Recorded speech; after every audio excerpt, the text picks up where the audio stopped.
इंशाल्लाह। अच्छा, हमने इसके में स्टार्ट्स पढ़ना है, तो स्टार्ट्स में सबसे पहली चीज है मीडियन। ठीक है, मीडियन का मतलब होता है आपकी मिडिल वैल्यू। अब मीडियन ना, आपके सिलेबस में तीन डिफरेंट टाइप ऑफ मीडियंस है। ठीक है, एक मीडियन है रॉ डाटा की, जो अभी हम शुरू कर रहे हैं, फिर दूसरी होगी median in a single value table, और फिर उसके बाद तीसरी होगी मीडियन इन अ क्लास विड्थ वाली टेबल में। ठीक है, तो आपकी तीन मीडियंस है। जो आपकी रॉ डाटा वाली मीडियन है वो बहुत आसान है। उसमें आपने सबसे पहले क्या करना है, आप अपने गिवन डाटा को किसी भी ऑर्डर में रीअरेंज कर लें अगर ऑलरेडी रीअरेंज नहीं है। ठीक है, फॉर एग्जाम्पल अगर अभी आप देखो, तो 7 2 4 6 8 5 3 2 10, ये किसी ऑर्डर में अरेंज नहीं है। आप इसको पहले किसी ऑर्डर में रीअरेंज कर लें। तो 2 4 5, सॉरी, टू दो दफा था, देखते जाना यार साथ साथ। 2 2 3 4 5 6 7 8 और 10। ठीक है, उसके बाद आपका जो डेटा सेट होता है वो दो तरह का होता है, या तो ऑड डेटा सेट होता है या फिर इवन डेटा सेट होता है। ऑड और इवन डेटा सेट का मतलब क्या है कि उनका काउंट, जो नंबर्स हैं, या तो वो ऑड काउंट में होते हैं या फिर वो इवन काउंट में होते हैं। अगर आप अपना करंट डेटा सेट देखें, तो इसका क्या काउंट बन रहा है? 1 2 3 4 5 6 7 8 9, 9 काउंट बन रहा है। दैट मीन्स कि आपके पास ये ऑड डेटा सेट है। ठीक है, और ये सबसे पहले रीचेक करने का तरीका होता है कि आप अपने गिवन डेटा सेट को काउंट कर लें, उसके बाद जो आपने ऑर्डर में करके लिखे हैं उनको काउंट कर लें। अगर दोनों सेम है तो मोस्ट प्रोबेबली आपने सही रीअरेंज किया होगा। 1 2 3 4 5 6 7 8 9, रीअरेंज करने के बाद आपका स्टेप है कि आप दोनों एंड से बारी बारी नंबर्स को कैंसिल आउट करते जाएं इन अ पेयर, और जो नंबर आपके पास सेंटर में बच जाएगा, that will be categorised as median. ठीक है, तो आपके पहले डेटा सेट का मीडियन जो है वो 5 है। दूसरे वाले डेटा सेट के केस में भी आपने एग्जैक्ट सेम चीज करनी है कि पहले अपने डेटा सेट को रीअरेंज कर लें। 4 5 6 8 और 10। अब रीअरेंज करने के बाद इवन और ऑड में थोड़ा सा डिफरेंस ये है कि जब आप इवन में पेयर्स में कैंसिल आउट करना शुरू करते हैं, तो आपके पास एंड पे दो नंबर बच जाते हैं, एक नंबर नहीं बचता। ठीक है, ऑड के केस में आपके पास एक ही सर्वाइविंग नंबर है, वो ही आपका मीडियन है। बट इवन के केस में आपके पास दो सर्वाइविंग नंबर्स होते हैं, और जब इस तरह की सिचुएशन बने जिसमें आपके पास दो सर्वाइविंग नंबर्स हैं, आप उन दोनों को ऐड करोगे और डिवाइडेड बाय 2 कर दोगे, तो वहां से आपके पास मीडियन निकलेगा विच इज 4.5। ठीक है, तो ये चीज आपने ध्यान में रखनी है। जब भी दो वैल्यूज बच जाएं, तो आपने सेंटर वाली दो वैल्यूज का एवरेज निकालना होता है। ठीक है, फिर आता है मॉड। मॉड भी बहुत सिंपल है, इसका मतलब है मोस्ट रिपीटेड वैल्यू। मॉड भी आपके सिलेबस में तीन डिफरेंट ओकेजन्स पे यूज होता है, एक रॉ डेटा सेट में, एक सिंगल वैल्यू टेबल में, और एक रेंज वैल्यू टेबल में। ठीक है, मॉड का मतलब मोस्ट रिपीटेड वैल्यू है। आपके किसी भी क्वेश्चन में दो मॉड नहीं हो सकते। ऐसा नहीं हो सकता कि एक ही नंबर या दो डिफरेंट नंबर जो है वो same amount of times repeat हो रहे हो। अगर ऐसा हुआ हुआ है तो वो एग्जामिनर ने गलती कर दी है। आप ऑन द सेफर साइड जितने भी नंबर फिर बन रहे हैं वो सारे लिखते हैं। ठीक है, जितने भी बन रहे हैं अभी, मैं कह रहा हूं कि अगर दो से एक से ज्यादा रिपीटिंग नंबर्स बन रहे हो, फॉर एग्जांपल अगर अभी सिचुएशन देखो, तो उसमें टू जो है वो 3 टाइम्स रिपीट हो रहा है, और थ्री जो है वो 2 टाइम्स रिपीट हो रहा है, तो मॉड आपका 2 होगा। बट अगर कभी एग्जामिनर से गलती होगी है बाय चांस, जो कि पॉसिबल नहीं है, बट लेट्स से हो गई है कि टू भी 3 टाइम्स रिपीट हो रहा है, थ्री भी 3 टाइम्स रिपीट हो रहा है, तो आप टू और थ्री दोनों लिख देंगे आंसर स्पेस। ठीक है, इसके बाद आपके पास अगली टर्म आती है मीन की। मीन के भी आपके सिलेबस में तीन डिफरेंट ओकेजन पे यूज केसेस हैं और तीन डिफरेंट फॉर्मूलाज हैं। सबसे पहला फॉर्मूला मीन का है सम ओवर काउंट। तो आप सारे नंबर्स को ऐड कर लें, किसी भी ऑर्डर में ऐड करें, इससे फर्क नहीं पड़ता।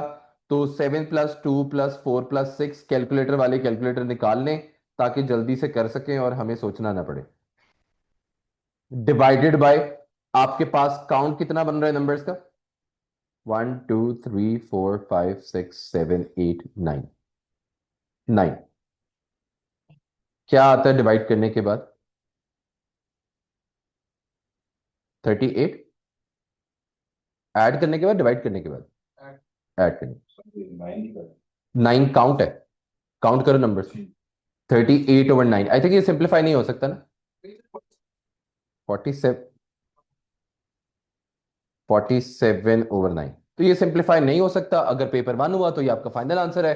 अगर पेपर 2 हुआ तो आप 3 सिग्निफिकेंट फिगर्स में आंसर लिख के छोड़ सकते हैं, ठीक है। अब मीन के कुछ वर्ड प्रॉब्लम्स हैं जो आई थिंक एक आया था 2023 में, एक आया था 2022 में। जो 2021 में क्वेश्चन आया था वो एग्जैक्टली सेम था जो 2024 में क्वेश्चन आया था, वो भी मैंने लिखा हुआ है, वो वर्ड प्रॉब्लम नहीं थी, सॉर्ट ऑफ वर्ड प्रॉब्लम थी but in a different way, ठीक है। ये आईजीसीएसई वालों को भी आया था इस साल 2024 के अक्टूबर नवंबर में, जो अगला वाला क्वेश्चन है। अच्छा, वर्ड प्रॉब्लम में ये क्या करता है कि उसने क्वेश्चन में कहा हुआ है, तो मैंने एक मॉडल से वर्ड प्रॉब्लम लिख ली है कि अली ने पहले 6 मैचेस खेले और अली के पहले 6 मैचेस की एवरेज जो है वो बन रही है 24.5, ठीक है। पहले 6 मैचेस की एवरेज कितनी है? 24.5। वो कह रहा है कि उसने 7th मैच खेला और उसकी एवरेज जो है वो 24.5 से शूट करके 28 पे चली गई है, ठीक है। आपने फिगर आउट करना है कि उसने 7th मैच में कितना स्कोर किया, सही है। इस तरह के क्वेश्चन को सॉल्व करने का हमेशा एक ही तरीका होता है। जो कल हमने क्वेश्चन कर रहे थे पेपर 2025 वाला, उसके अंदर हमने एक क्वेश्चन छोड़ा था, वो भी बिल्कुल सिमिलर क्वेश्चन था, ठीक है।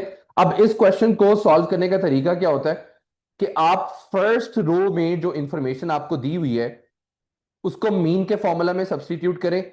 Mean is equal to sum over count. आपको मीन उन्होंने क्या दिया हुआ क्वेश्चन में? 24.5। सम आपको नहीं पता। काउंट उन्होंने आपको दिया हुआ है कि 6 मैचेस उसने खेले थे, तो ये आपका काउंट है, ठीक है। और जब आप 6 को उधर जाके मल्टीप्लाई करेंगे क्या बनता है? 147 आई थिंक। और हम यहां से जो सम आया है वो कितने मैचेस का सम है? 6 मैचेस का सम है, ठीक है। तो आपके पास ये पता लग गया कि उसने 6 मैचेस में टोटल स्कोर कितना किया, ठीक है। अब सिमिलरली आप दूसरी स्टेटमेंट पे भी यही चीज अप्लाई करें और अप्लाई करने के बाद आपको वहां से क्या मिलेगा? 28 है एवरेज, सम, और इस दफा आपका काउंट कितना है? इस दफा आपका काउंट 7 है, ठीक है। इस दफा आपका काउंट 7 है, तो यहां से जब आप मल्टीप्लाई करेंगे तो आपको कितने मैचेस का सम मिलेगा? 7 मैचेस का सम मिलेगा, विच इज 196। तो यहां से जो आपको सम मिला वो 7 मैचेस का है, यहां से जो आपको सम मिला वो 6 मैचेस का है। तो आपने किस मैच का स्कोर निकालना था? स्पेसिफिकली 7th मैच का। तो 7th मैच के लिए दोनों को माइनस कर दें। जो कल हमने क्वेश्चन छोड़ा है उसमें वो कह रहा था कि 4 वैल्यूज हैं। पहले इसका आंसर बता दो क्या आता? 196 माइनस 147, 9, आई थिंक 49।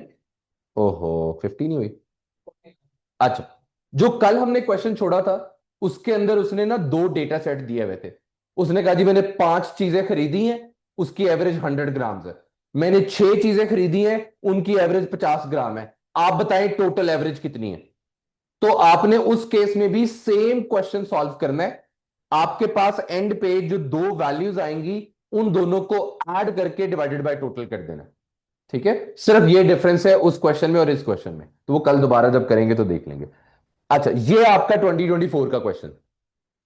क्वेश्चन देखें, वर्ड प्रॉब्लम की तरह का ही है। वो कह रहे हैं कि ओल्गा जो है उसने 5 नंबर लिखे हैं, ठीक है। उन 5 नंबर्स का जो मीडियन है वो 12 है, जो मॉड है वो 11 है, जो रेंज है वो 10 है, और जो सारे नंबर्स का सम बनता है वो 75 है। तो आप वन बाय वन इंफॉर्मेशन को रीड करते जाएं और उसको प्लग इन करते जाएं अपनी 5 स्पेसेस में। तो 5 स्पेसेस बना लें, 1, 2, 3, 4 एंड 5, ठीक है। मीडियन कौन सा नंबर होता है? मिडल वैल्यू होती है। तो 5 नंबर्स को जब आप कैंसिल आउट करना शुरू करोगे तो आपकी मिडल वैल्यू क्या बनेगी? थर्ड प्लेस पे, विच इज 12, ठीक है। मॉड का मतलब क्या होता है? Most repeated value. तो अब मोस्ट रिपीटेड वैल्यू आपकी 11, 11, 11, 11। अगर आप देखो तो ये गलत हो जाएगा। 4 दफा 11 रिपीट नहीं हो सकता, 3 दफा भी 11 रिपीट नहीं हो सकता। क्यों? क्योंकि मीडियन निकालने के लिए आप अपना डेटा सेट क्या करते हो? ऑर्डर में लिखते हो। तो जब आप ऑर्डर में लिख रहे हो, या तो आपने असेंडिंग फॉलो किया होगा या आपने डिसेंडिंग फॉलो किया होगा। तो जो भी आपने फॉलो किया उसके अकॉर्डिंगली आपका 11 जो है वो सिर्फ 2 दफा रिपीट हो सकता है। आपका नंबर सिर्फ 2 दफा रिपीट हो सकता है, 2 से ज्यादा दफा रिपीट नहीं हो सकता। अगर रिपीट होगा तो आपका ऑर्डर खराब हो गया। अगर आपका ऑर्डर खराब हो गया दैट वुड मीन कि आपका मीडियन ही खराब हो गया। ठीक है, तो आपने सेकंड इंफॉर्मेशन भी यूज कर ली और फर्स्ट इंफॉर्मेशन भी यूज कर ली। थर्ड में वो कह रहा है कि रेंज, रेंज का मतलब क्या होता है कि maximum value minus minimum value. ठीक है, अभी इस करंट केस में हमें मैक्सिमम वैल्यू नहीं पता कि क्या है, तो हम उसको एक्स एज्यूम कर लेते हैं। क्वेश्चन ने हमें रेंज ऑलरेडी बताई हुई है कि रेंज 10 है, मैक्सिमम वैल्यू एक्स है और मिनिमम वैल्यू 11 है। इसको रीअरेंज करें तो एक्स की वैल्यू क्या बनती है 21, विच मीन्स आपका बिगेस्ट नंबर 21 है। आपने थर्ड इंफॉर्मेशन भी यूज कर ली। फोर्थ इंफॉर्मेशन में वो कह रहा है कि आपकी जो सारी वैल्यूज हैं उन सब का सम कितना है 75। सबको ऐड करके 75 में से सब्ट्रैक्ट कर दो, तो 75 -11 -11 -12 -21 20 बनेगा। तो आपके पास 11 11 12 20 और 21 आंसर आ गया। ठीक है, बहुत ही इजी क्वेश्चन था, बट पहली दफा देख के बंदा थोड़ा सा घबरा जाता है। मैं मॉड का एक और क्वेश्चन देख रहा था, वो 2012 का था, मुझे मिला नहीं। तो अगर मिलेगा तो दोबारा मैं आपको कभी दिखा दूंगा, वो भी टेबल में ही था। अच्छा, इसके बाद आ जाए ग्रुप्ड डेटा के ऊपर। ग्रुप डेटा आपके पास दो तरह के होते हैं। एक सिंगल वैल्यू टेबल होती है जो आपके सामने बनी हुई है। सिंगल वैल्यू टेबल का मतलब क्या है, फॉर एग्जांपल इस केस में वो बात कर रहा है नंबर ऑफ कार्स की। उसने कोई फैमिली नंबर ऑफ फैमिलीज पकड़ी और उनके ना कार्स का एनालिसिस किया। तो वो कह रहे हैं कि जीरो नंबर ऑफ कार्स कितने लोगों के पास है 15 के पास। वन कार कितने लोगों के पास है 12 के पास। टू कार्स कितने लोगों के पास है 16 के पास। थ्री कार्ड्स कितने लोगों के पास है 5 के पास। और टू कार्ड्स कितने लोगों के पास, 4 कार्ड्स कितने लोगों के पास है 2 के पास। ठीक है, जो नंबर ऑफ पीपल हैं या जो नंबर ऑफ क्वांटिटीज हुआ करती हैं वो रिप्रेजेंट करती हैं एक टर्म को जिसको हम कहते हैं फ्रीक्वेंसी। ठीक है, अब अगर आप देखें तो इसमें मॉड आपने निकालना है। मॉड हमेशा क्वांटिटी इटसेल्फ होती है, मॉड कभी भी वैल्यू नहीं होती। ठीक है, मॉड हमेशा क्वांटिटी इटसेल्फ होती है, कभी भी वैल्यू नहीं होती। तो इस केस में अगर मैं कोई मॉड निकालूंगा अभी, तो वो मॉड जो है वो नंबर ऑफ कार्स को रिप्रेजेंट करेगा, फ्रीक्वेंसी को रिप्रेजेंट नहीं करना चाहिए। ठीक है, तो टेबल में आप मॉड कैसे चेक करते हो, जिस नंबर की या जिस क्वांटिटी की हाईएस्ट फ्रीक्वेंसी है वो आपका मॉड हो जाएगा। तो अगर आप देखें तो आपकी हाईएस्ट फ्रीक्वेंसी वाला नंबर कौन सा है 16। 16 आपका आंसर नहीं होगा, उस 16 से एसोसिएटेड क्वांटिटी आपका आंसर होगी जो कि 2 है। तो हेंस आपका आंसर 2 आ जाएगा। टेबल बना होता क्या, ये टेबल डेटा। अच्छा, उसके बाद अगले वाले में वो कह रहा है कि मीडियन आपने निकालना है। मीडियन के यूजुअली दो फॉर्मूलाज होते हैं, एक n/2 और एक n+1/2। वो आप रॉ डाटा के लिए यूज करते हो, टेबल डाटा के लिए इतना कोई खास फर्क पड़ता नहीं है। ठीक है, इसमें अगर आप फॉर्मूला देखें तो मैंने फॉर्मूला लिखा हुआ है f+1/2। इसमें f किस चीज को रिप्रेजेंट कर रहा है, टोटल फ्रीक्वेंसी को।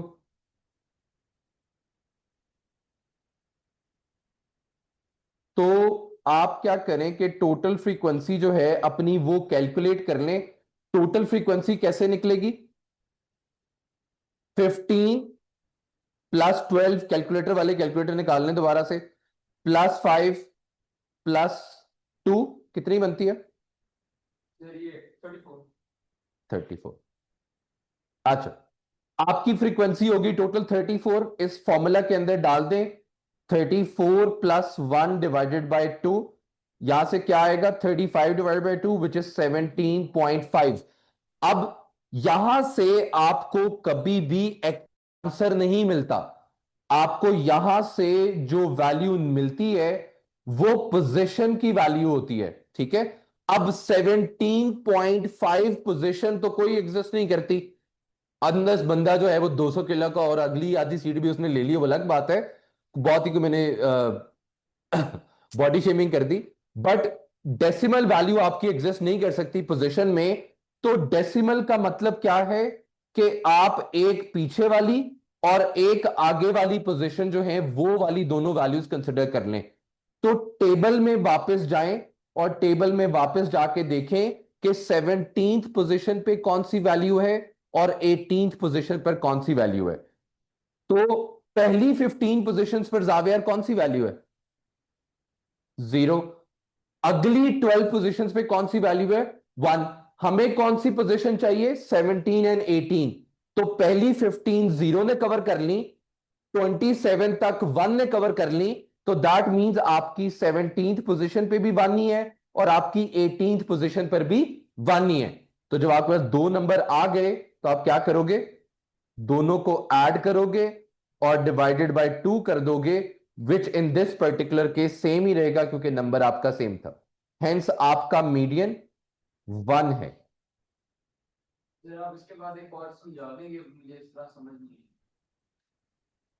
आपको किस तरह समझ आएगी? आपको गोद में बिठा के समझाया जाए? तो मैं स्टार्टिंग अच्छा, मुझे लगा कह रहा मैं बाद में बैठ के समझ लूंगा। अच्छा हाँ। स्टार्ट स्टार्ट पहला क्वेश्चन का इसलिए वो आइडिया नहीं नहीं नहीं, क्वेश्चन यहीं से शुरू हुआ है, इससे पहले कुछ भी नहीं था, ये टेबल से ही शुरू हुआ है क्वेश्चन।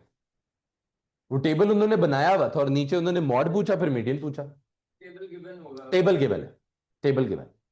आपने सिर्फ मॉड निकालना था, मीडियन निकालना।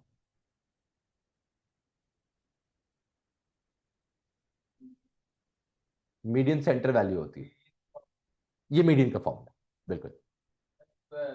f+1/2। ठीक है।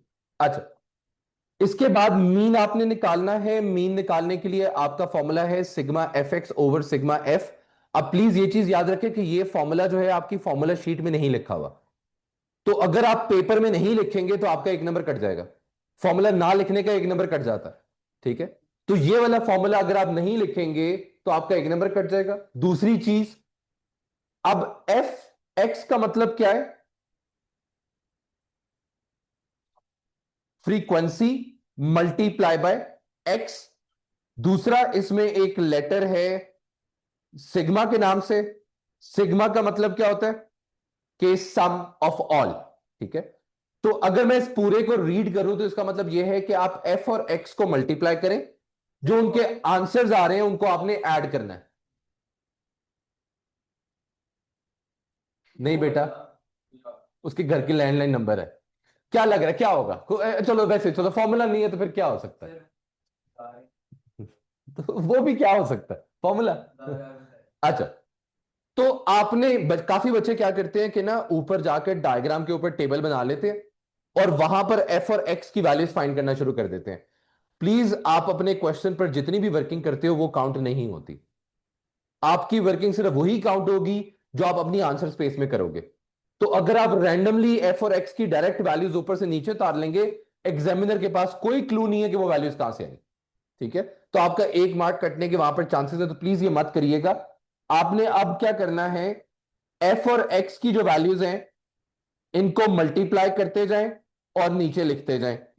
तो सबसे पहले आप मल्टीप्लाई करेंगे 0 टाइम्स 15 को, प्लस मल्टीप्लाई करेंगे 1 टाइम्स 12 को, प्लस मल्टीप्लाई करेंगे 2 टाइम्स 16 को, प्लस मल्टीप्लाई करेंगे 3 टाइम्स 15 को,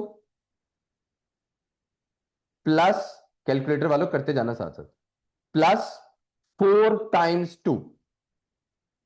तो ये आपका न्यूमरेटर जो है वो पूरा सॉल्व हो गया। एफ और एक्स जो था ऊपर वाले टेबल में, उन दोनों को आपने आपस में मल्टीप्लाई करके सारी वैल्यूज को ऐड करके लिख दिया। ठीक है, डिनोमिनेटर क्या है? Sigma F. सिग्मा का मतलब sum, F means frequency, which means sum of frequency. भी आंसर निकालने तो दो, सब्र तो कर लो। सम ऑफ फ्रीक्वेंसी हमने ऑलरेडी पिछले पार्ट के लिए निकाली थी, विच इज 34। तो डिनोमिनेटर आपका हो जाएगा 34। अब इस पूरी चीज को अगर पेपर 1 है तो अनफॉर्चुनेटली आपके पास कैलकुलेटर नहीं है। ज्यादा सॉल्व करने की मत कोशिश करिएगा, जितनी हो सके उतनी सिंप्लीफाई कर दीजिएगा। न्यूमरेटर क्या बन रहा है?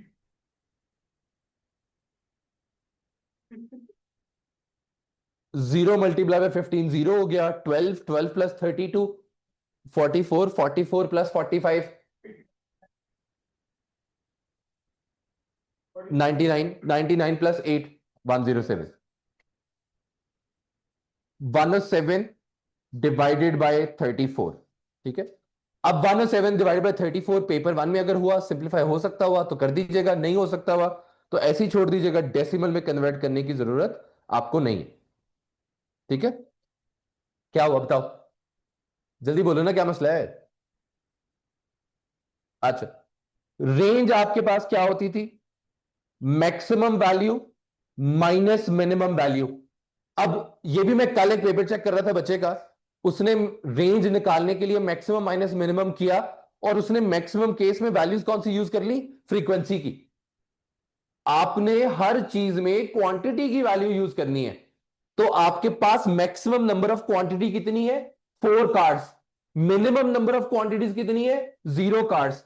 तो अगर आप रेंज निकालोगे तो वो 4 - 0 विच इज 4 होगी। आप पूछो क्या पूछ रहे थे। सर आगे। ठीक है, तो आपकी maximum minus minimum 4 - 0 which is 4। ठीक है, आगे चलते हैं, second type of data which is class data.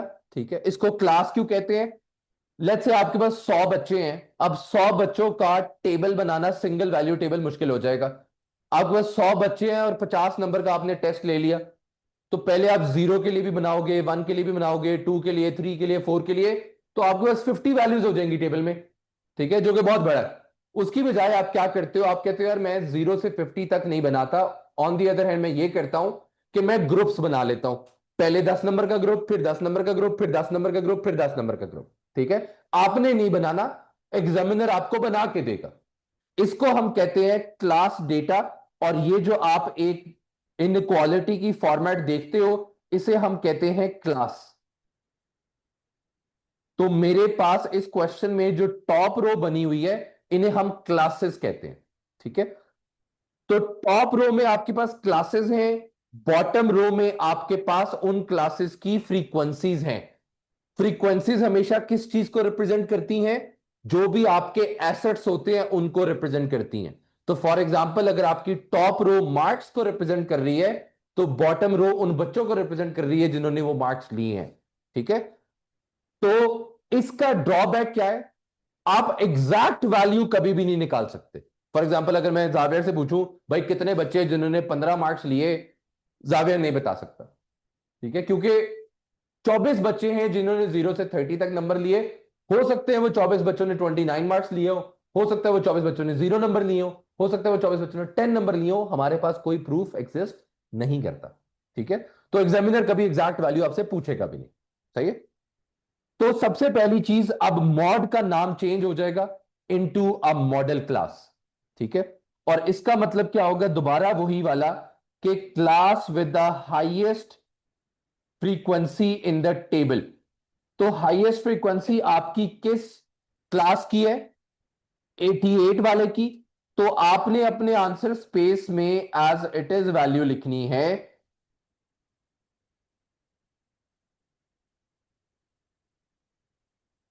40 से लेकर 60 तक, ये आपका आंसर होगा।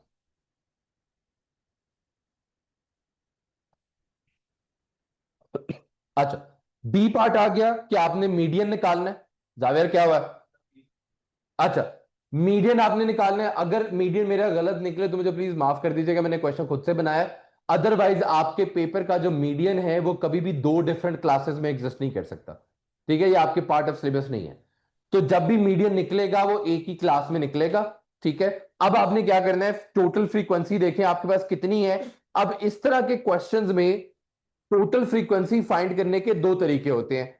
एक टोटल फ्रीक्वेंसी फाइंड करने का टेबल तरीका ये होता है कि आप टेबल की सारी वैल्यूज को ऐड कर दें, वहां से आपके पास टोटल फ्रीक्वेंसी आ जाएगी। दूसरा मेथड आपके पास ये होता है कि question 99% of the times total frequency question में ऑलरेडी मेंशन कर देता है। ठीक है, जो इसमें की हुई है विच इज 300। तो आप क्या करें, 300 +1 डिवाइडेड बाय 2 करें, विच इज 301 डिवाइडेड बाय 2। यहां से आपके पास आंसर क्या आएगा, 1। 150.5। तो अकॉर्डिंग टू दिस फॉर्मूला आप जाके ये देख लें कि 150th पोजीशन किस में आ रही है, वो आपका आंसर होगा। ठीक है, तो पहली 24 पोजीशंस आपकी पहली क्लास में कवर हो गई, अगली 70 पोजीशंस आपकी नेक्स्ट क्लास में कवर हो गई।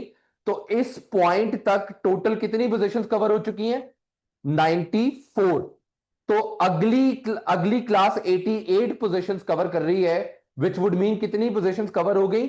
जितनी भी हुई 150 और 151 इसके अंदर ही कवर हो गया। तो दैट वुड मीन कि आपकी मीडियन की वैल्यू B40 से लेकर 60 तक है।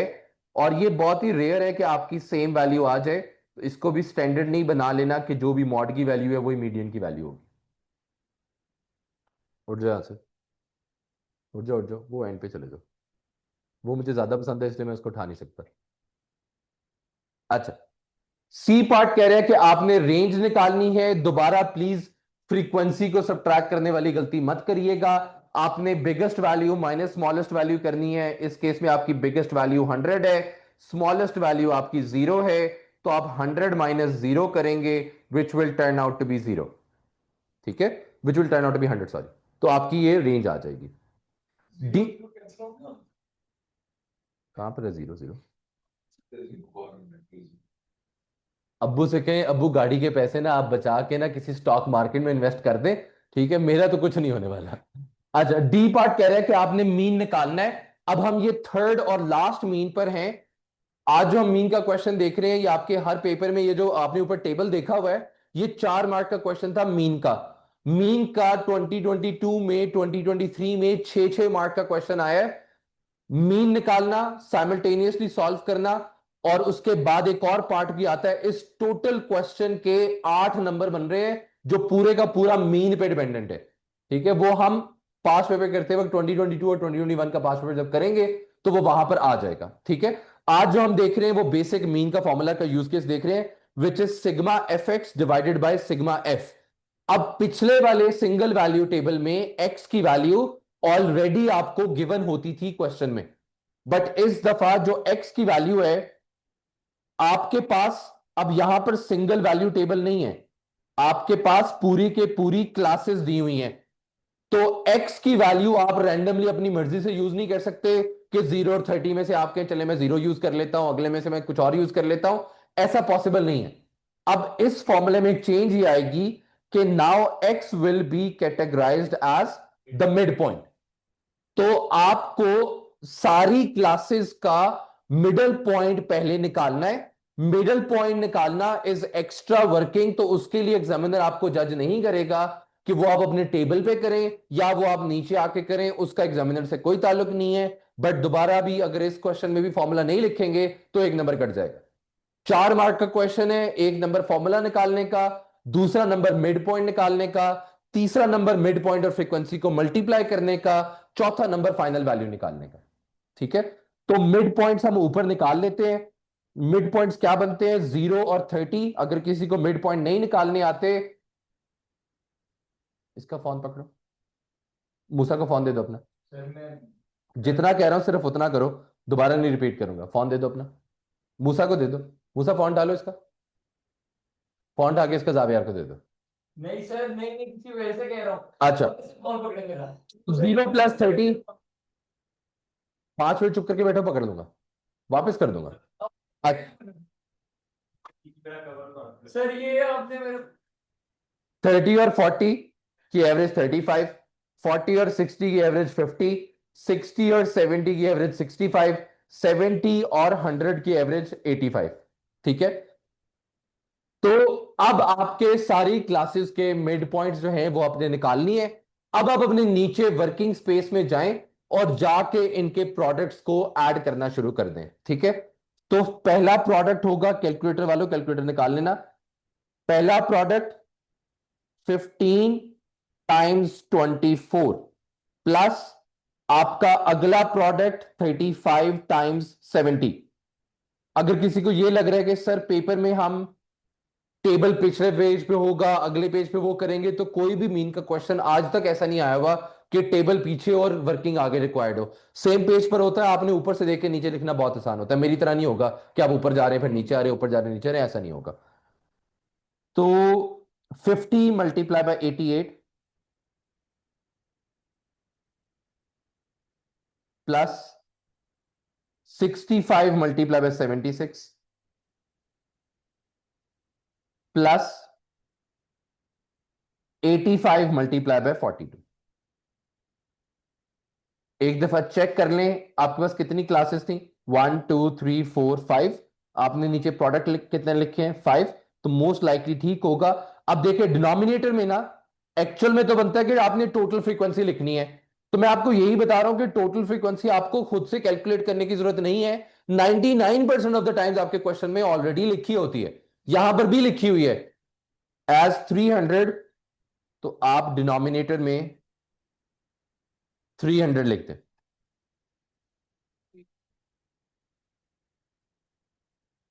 ठीक। अच्छा, कितना बनता है? 15,020 डिवाइडेड बाय 300। और यहां से क्या वैल्यू बनती है? 0 0 कैंसिल आउट हो गया है। तुम दिमाग में कर रहे हो? तो छक्के तुम्हारे आंसर गलत क्यों आ रहे हैं भाई? ऊपर ऊपर क्या आ रहा है? फिफ्थ क्या आ रहा है यहां पर? दिमाग खराब कर दिया मेरा। 15,720, ठीक है। अब क्या आंसर आता है? 52.4। ये आपके पास मीन आ गया, ठीक है। आपने फॉर्मूला लिखा, एक नंबर। दूसरी आपने फ्रैक्शन में प्रोडक्ट करके लिखा, दूसरा नंबर। तीसरी फ्रैक्शन बनाई, एक नंबर। लास्ट आंसर निकाला, 4 नंबर। ठीक है, आगे चलते हैं। मैंने ये जगह छोड़ी थी, किसी वजह से छोड़ी थी। हाँ, वो मैंने वही वाली इसकी वो क्वेश्चन 2022 वाले क्वेश्चन की बात करने के लिए की थी, बस छोड़ देते हैं। अच्छा, इसके बाद आ जाते हैं डेटा रिप्रेजेंटेशन में। अच्छा, डेटा रिप्रेजेंटेशन में आपकी काफी सारी शेप्स हैं, बट वो बच्चों वाली शेप्स जो है ना, वो हम डिस्कस नहीं कर रहे। वो मैं एक्सपेक्ट कर रहा हूँ या तो आप लोगों को आती होंगी जिंदगी में, कभी ना कभी आप लोग देखी हुई जो टेली चार्ट बचपन में किया करते थे, लाइनें लगा के ऊपर लाइन लगाते थे, वो हम नहीं पढ़ेंगे। दूसरा, पिक्टोग्राम्स नहीं हम पढ़ेंगे, ठीक है। पिक्टोग्राम्स क्या होता है कि हर उसमें क्वांटिटी जो है वो पिक्चर से उन्होंने रिप्रेजेंट की होती है। पिक्चर वो क्वेश्चन में बना के देते हैं, आपने बस वो पिक्चर्स काउंट करनी होती हैं, या फिर वो पिक्चर्स आपने खुद बनानी होती हैं। इधर पे वो आपको बता देते हैं, ठीक है। 5 में है पिक्टोग्राम। पिक्टोग्राम तो वही तो मेन है, जाहिल इंसान। अच्छा, डेटा रिप्रेजेंटेशन। डेटा रिप्रेजेंटेशन, हाँ, इंशाल्लाह। डेटा रिप्रेजेंटेशन में आपके पास सबसे पहला जो डेटा रिप्रेजेंटेशन आता है वो बार चार्ट आता है, ठीक है। अब आपके पास डेटा रिप्रेजेंटेशन बार चार्ट की भी दो तरह की हैं। यूजुअल अंडरस्टैंडिंग हमारी ये है, उठ जाओ यहां से आयान। आयान उठ जाओ यहां से, जल्दी जल्दी उठ के अगली सीट पे आ जाओ जावियर के साथ। अच्छा, आपके पास बार चार्ट जो है वो दो तरह के होते हैं। एक आपका जो हमारी अंडरस्टैंडिंग है वो ये है कि बार चार्ट जब भी बनेगा उसकी बार्स आपस में टच नहीं होनी चाहिए, ठीक है। तो एग्जामिनर आपको जब भी कहे आपने बार चार्ट बनाना है, आपकी बार टच नहीं करनी चाहिए। कर गई तो गलत होगा, ठीक है। दूसरा बार चार्ट वो है जो एग्जामिनर बनाता है। एग्जामिनर जब बार चार्ट बनाता है काफी दफा, तो वो बार्स को कनेक्ट कर देता है, ठीक है। तो आप ये कह सकते हैं सर हमारे दरमियान में डिस्क्रिमिनेशन क्यों है? पहली बात तो ये कि वो एग्जामिनर है। दूसरी बात ये कि वो जो बना रहा है वो सिंगल वैल्यू हिस्टोग्राम है, वो सिंगल वैल्यू बार चार्ट नहीं है, ठीक है। डिफरेंस है दोनों में। अगर वो कहे कि सिंगल वैल्यू हिस्टोग्राम बना दे, तब आपकी बार्स आपस में कनेक्ट हो सकती हैं। बट जब वो कहें कि आपकी बार चार्ट ही आपने बनाना है, तब आपकी बार्स आपस में कनेक्ट नहीं हो सकती, नंबर वन। नंबर टू, आप जो भी बार बनाओगे, आप जो भी बार बनाएंगे,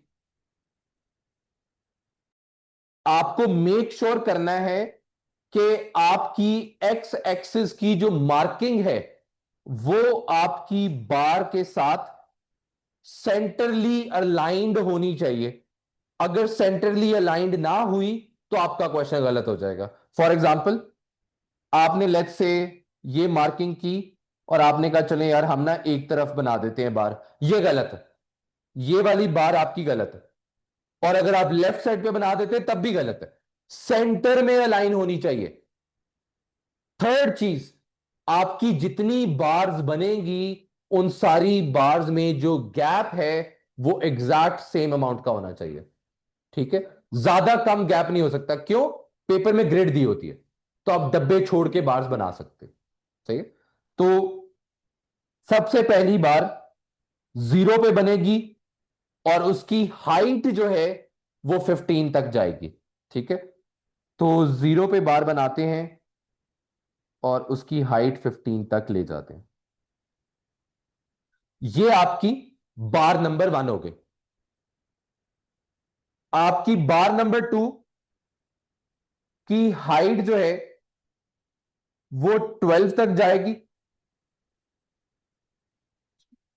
टच नहीं होनी चाहिए और सेम गैप रहना चाहिए।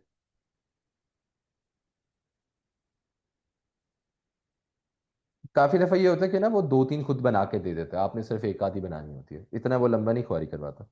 अच्छा, नहीं देना। सर मैंने फोटो ले ली उसकी पहले। भाई आपको दे दो दे दो। कल जिसके लिए आप क्लास छोड़ के गए थे उस पर बड़ा भरोसा है आपको। सर घर गया मैं। पक्की बात है? रिपोर्ट तो मुझे कहीं और की आई थी। जी, क्या मतलब? रिपोर्ट आई थी कि आप कहीं और गए हैं क्लास छोड़ के। अल्लाह बेहतर जान सकता है। अच्छा, ये आपके पास किधर आपकी बार्स जो है वो सारी बन गई हैं। ठीक है, एक आपके पास पेपर का क्वेश्चन है, उसमें ना उसने टेबल नहीं दिया हुआ, बार चार्ट उसने खुद बना दिया। ठीक है, उसने बच्चों से पूछा कि आप मुझे यह बता दें कि इसकी रेंज क्या होगी। बच्चों ने वही वाली बोंगी मारी जो वो हमेशा मांगते हैं, कि उन्होंने वाई वैल्यूज को सब्ट्रैक्ट कर दिया।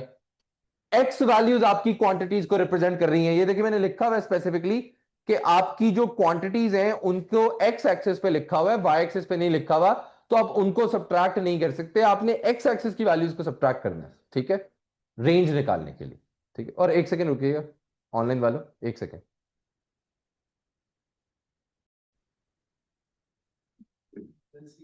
अस्सलाम वालेकुम मीरब, क्या हाल है बेटा आपके?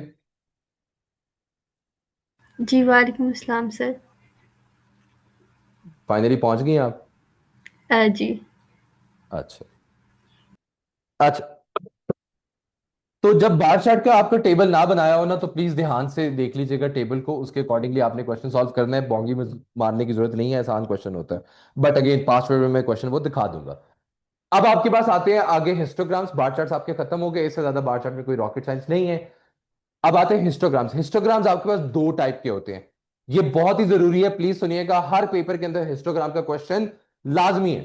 ठीक है, और हमेशा जब भी हिस्टोग्राम आएगा उसका पहला पार्ट होता है कि आप मीन निकाल दें, अगला पार्ट होता है कि आप हिस्टोग्राम बना दें। ठीक है, जो मीन निकालने वाला पार्ट है वो 6 नंबर का है, जो हिस्टोग्राम ड्रॉ करने वाला पार्ट है वो 2 to 3 मार्क्स का है, इससे कम का नहीं होता। ठीक है, क्या? आते हैं ये सर जो इंडिया वालों को पेपर आता है उससे मतलब था हमारा यार क्योंकि हमारी कौन करना है। क्लास के बाद बताता हूं, बट ऐसा कुछ नहीं है, बता दो। अच्छा, तो हिस्टोग्राम्स में आपकी दो टाइप्स हैं। टाइप नंबर 1 में आपकी क्लास विड्थ सेम होती है, टाइप नंबर 2 में आपकी क्लास विड्थ सेम नहीं होती। ठीक है, जब आप अपने पास पेपर में जाओगे, टाइप 1 के बहुत ही रेयर क्वेश्चंस हैं, क्योंकि इट्स वेरी इजी। ठीक है, इसलिए इसके क्वेश्चन एग्जिस्ट ही नहीं करते, ऑलमोस्ट ना होने के बराबर है। आप अगर पिछले पूरे 25 सालों के पास पेपर चले जाएं, देखने लग जाए, और आपको शायद 4 से ज्यादा क्वेश्चन नहीं मिलेंगे। ठीक है, every question is of type 2। तो टाइप 2 तो बेसिकली रट लें, वो गलत नहीं होनी चाहिए। अब टाइप 1 में क्लास विड्थ सेम होने का मतलब क्या है? आपको कैसे पता लगेगा कि क्लास विड्थ सेम होगी? क्लास विड्थ निकालने के लिए, क्लास विड्थ निकालने के लिए मैंने फॉर्मूला लिखा था, किधर गया? हम यूज करेंगे, लेट्स से हमारी क्लास है ए टू बी, जो हमने पहले लिखी थी। क्लास विड्थ के लिए हम फॉर्मूला यूज करेंगे b - a का। ठीक है, क्लास विड्थ के लिए हम फॉर्मूला यूज करेंगे b - a का। तो आप अपनी क्लास के ऊपर एक छोटा सा टेबल बना लें, रो बना लें। ठीक है, इसका एग्जामिनर से वैसे भी कोई कंसर्न नहीं है। क्यों? क्योंकि उसने आपकी क्वेश्चन वाली वेटिंग तो वैसे नहीं देखनी।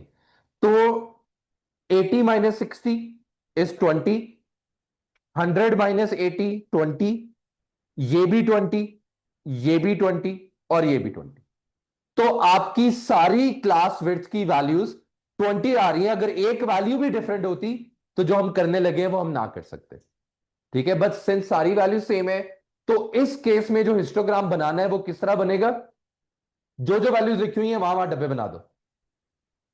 ठीक है, डब्बे कनेक्टिंग डब्बे बनाने हैं अब। ठीक है, हिस्टोग्राम कनेक्टिंग होते हैं।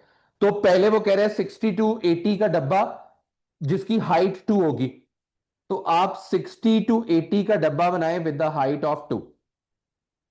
फिर वो कह रहे हैं कि आप 80 to 100 का डब्बा बना दें विद द हाइट ऑफ 7। तो जहां पर आपका पिछला बॉक्स एंड हुआ है वहीं से आपका नेक्स्ट बॉक्स स्टार्ट होगा। इसमें कनेक्ट हो सकते, इसी में तो कनेक्ट होते हैं। ठीक है, ये चेक करने के लिए कि क्लास वर्क सेम है कि नहीं। अच्छा, अगले वाला आपका 100 to 120 है। सर ये रिकॉर्ड हो रही है। जी जी, विद 15 है। ये लो यार, क्या हो गया। अच्छा, अगले वाला आपका है 12 120 to 140 विद 11। तो ये आपकी वैल्यू होगी। और लास्ट वाला 140 to 160 और आपकी वैल्यू 5 है, विच इज दिस वन। ठीक है, और पेपर में काफी बच्चे ना ये हैंड से फ्री हैंड ड्रॉ कर देते हैं। प्लीज यार स्केल यूज कर लो, आसान क्वेश्चन है, 2 नंबर है। क्या? नहीं नहीं, उनका फ्री हैंड ऐसा होता है ना, ये फ्री हैंड नहीं है, ये टूटा हुआ हैंड है। ठीक, तो फ्री हैंड के लिए या तो आपकी हैंड मूवमेंट अच्छी है तो प्लीज जरूर, अदरवाइज प्लीज स्केल यूज कर लें। अच्छा, इसके बाद एक और पार्ट है फ्रीक्वेंसी पॉलीगॉन का। या तो ऊपर वाला आएगा या नीचे वाला आएगा, दोनों इकट्ठे नहीं आ सकते। ठीक है, या तो ऊपर वाला आएगा या नीचे वाला आएगा, दोनों इकट्ठे नहीं आ सकते। ठीक है, ये हिस्टोग्राम की दूसरी अपनी बिल्कुल डिफरेंट है। ड्रॉ अ फ्रीक्वेंसी पॉलीगॉन, इसका कनेक्शन ऊपर वाले से है इसलिए मैंने यहां पर डाला हुआ है। ठीक है, ये हिस्टोग्राम नहीं है। फ्रीक्वेंसी पॉलीगॉन का एक और नाम एग्जामिनर यूज करता है जिसको कहते हैं ट्रेंड लाइन। ठीक है, ट्रेंड लाइन या फ्रीक्वेंसी पॉलीगॉन बनाने के लिए आप ये कोऑर्डिनेट्स यूज करते हैं, mid point of every class plus उसकी फ्रीक्वेंसी को मिला के आप अपना कोऑर्डिनेट बना देंगे। मिड पॉइंट की वैल्यू एक्स में जाएगी, फ्रीक्वेंसी की वैल्यू 5 में वाई में जाएगी, तो आपका कोऑर्डिनेट पूरा हो जाएगा। फॉर एग्जाम्पल, आपकी पहली क्लास का मिड पॉइंट क्या बनता है? 70। दूसरी क्लास का मिड पॉइंट क्या बनता है? 90। फिर क्या बना? 110। फिर क्या बना? 130। फिर क्या बना? 150। ये मैंने स्पेसिफिकली यहां पर इसलिए डाला है क्योंकि frequency polygon same class width के बगैर भी नहीं बन सकता। ठीक है, तो एग्जामिनर का ये वाला भी सीन भी है। तो अब आपके पास पहला कोऑर्डिनेट बना 70, 2 पर मार्क कर दें, 90, 7 वहां पर मार्क कर दें, फिर 110, 15 क्वेश्चन में कहा हुआ है ऊपर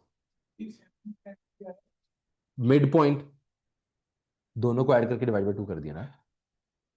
उसके बाद 130 and 11, 130 and 11 देख लेना यार, अगर कोई कोऑर्डिनेट गलत लगे मुझे बता देना। 150 and 5। अच्छा, अब जब आपके पास सारे कोऑर्डिनेट्स लग गए तो यहां पर आपने फ्री हैंड अगर ड्रॉ करोगे तो वो कंफर्म गलत है, इसमें फ्री हैंड अलाउड ही नहीं है।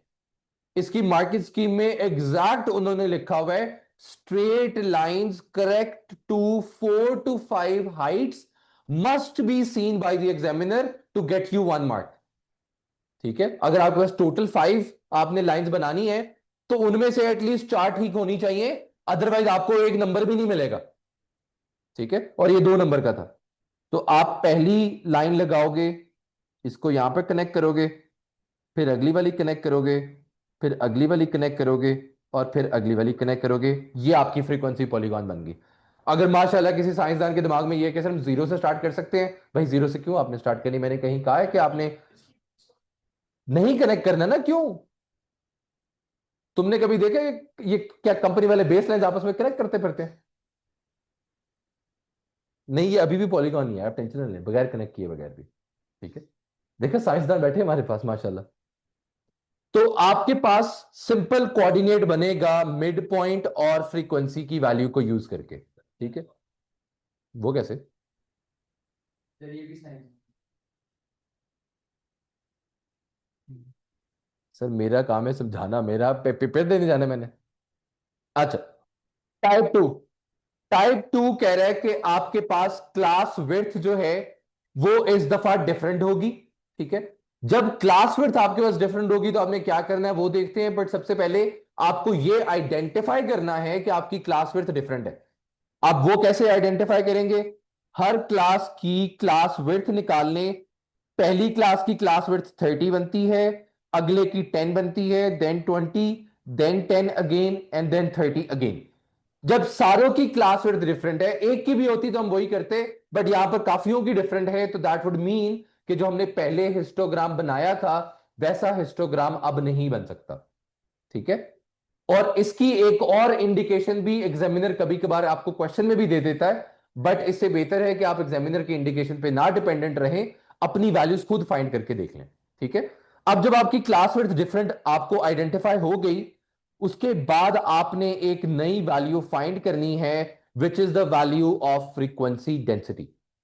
ठीक है, और फ्रीक्वेंसी डेंसिटी कैसे फाइंड करते हो? फ्रीक्वेंसी की वैल्यू को आप डिवाइड करेंगे क्लास विड्थ की वैल्यू से। ठीक है, क्लास विड्थ की वैल्यू से, क्लास विड्थ की वैल्यू, टोटल वैल्यू दोनों को सब्ट्रैक्ट करके जो वैल्यू बनी है, तो आपके पास फ्रीक्वेंसी डेंसिटी का अगेन, इसका एग्जामिनर से कोई ताल्लुक नहीं है। फ्रीक्वेंसी डेंसिटी आप कहां पर फाइंड कर रहे हैं? आपने ऊपर क्वेश्चन में फाइंड करनी है, be my guest, be examiner's guest, आप वहां पर जाके कर रहे हैं। एग्जामिनर को सिर्फ हिस्टोग्राम चाहिए, तो फ्रीक्वेंसी डेंसिटी से उसे कोई कंसर्न नहीं है। तो फ्रीक्वेंसी डेंसिटी हम फाइंड करेंगे which is frequency divided by class width. तो 24 मैं पहली कर देता हूं, बाकी जो है वो आप बल्कि मुझे बताते जाए। 24 डिवाइड बाई 30 कितना होता है? कैलकुलेटर से जल्दी, 24 डिवाइड बाई 30, जिसके पास भी है। 0.8। 70 divided by 10, 7। 88 divided by 20, 76 divided by 10, 7.6। 42 divided by 30, 1.6। आपके पास सारी न्यू वैल्यूज बन गई, सारी वैल्यूज आपके पास आ गई। ठीक है, अब आपने जो अपना हिस्टोग्राम बनाना है वो बनाना वैसे ही है जैसे आपने पहले वाला बनाया था। The only difference would be कि पहले वाला आपका हिस्टोग्राम फ्रीक्वेंसीज की वैल्यू को यूज करके बना था, नया वाला हिस्टोग्राम आपकी फ्रीक्वेंसी डेंसिटीज को वैल्यू को यूज करके बनेगा। सिर्फ ये डिफरेंस। ठीक है, तो सबसे पहली क्लास बनेगी, सबसे पहला डब्बा बनेगा 0.8 की हाइट पे। तो 0.8, अगेन अगर किसी ने ग्राफ्स ऑफ फंक्शंस की क्लास नहीं ली तो मैं बता रहा हूं कि आप एक छोटे बॉक्स की वैल्यू फाइंड करने के लिए गैप को डिवाइड करते हो नंबर ऑफ बॉक्सेस से। जो इस केस में गैप था 2 का और नंबर ऑफ बॉक्सेस आपके 10 थे, तो 0.2 आपका छोटा डब्बा है। आपको यह चेक करना है कि आपका 0.8 कहां पर बन रहा है। तो 0.2, 0.4, 0.6, 0.8। यहां पर काफी बंदे बैठे हैं जिन्हें आइडिया वैसे भी नहीं होना। बॉलिंग की बात हो रही थी, अच्छा। अच्छा, थर्ड थर्ड वाले में आपका बॉक्स बनेगा 4.4 की हाइट का। ठीक है, और उसका डब्बे की विड्थ जो है वो 40 टू 60 होगी।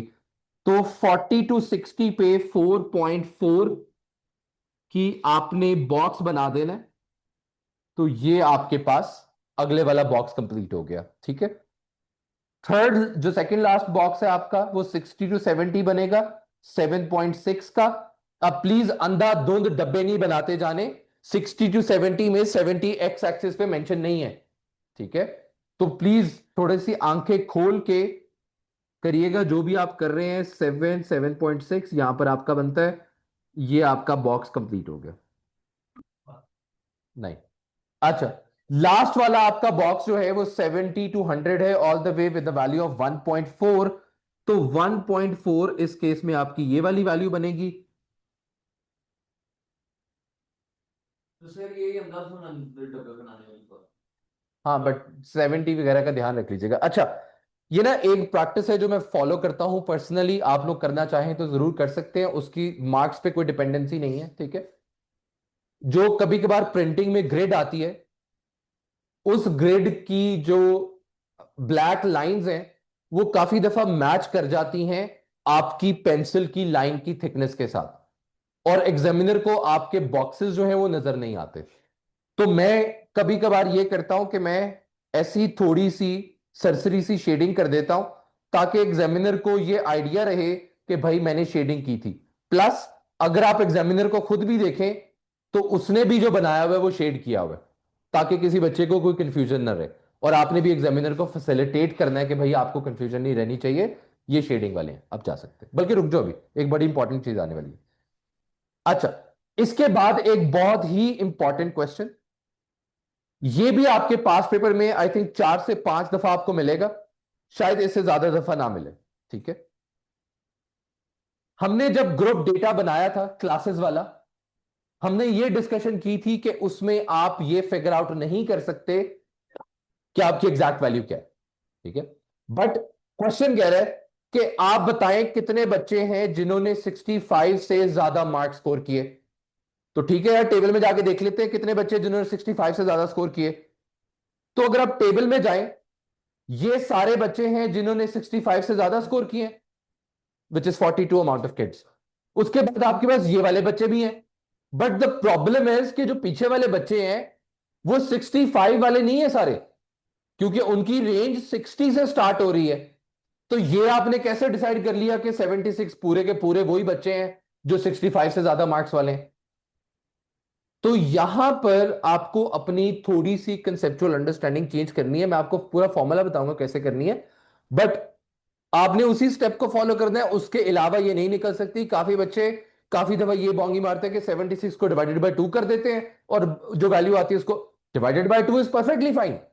बट द प्रॉब्लम इज कि वो आपकी सेंटर वैल्यू से आगे कंटिन्यू होगा, और इस केस में सेंटर वैल्यू 65 बन रही है जो आपका काम कर जाएगी, बट बाकी केसेस में ये काम नहीं चलेगा। तो आपने प्रोसेस क्या फॉलो करना है इस पर्टिकुलर सिचुएशन के लिए? When this value is not available in the class, आपने निकालना है एरिया अंडर द ग्राफ।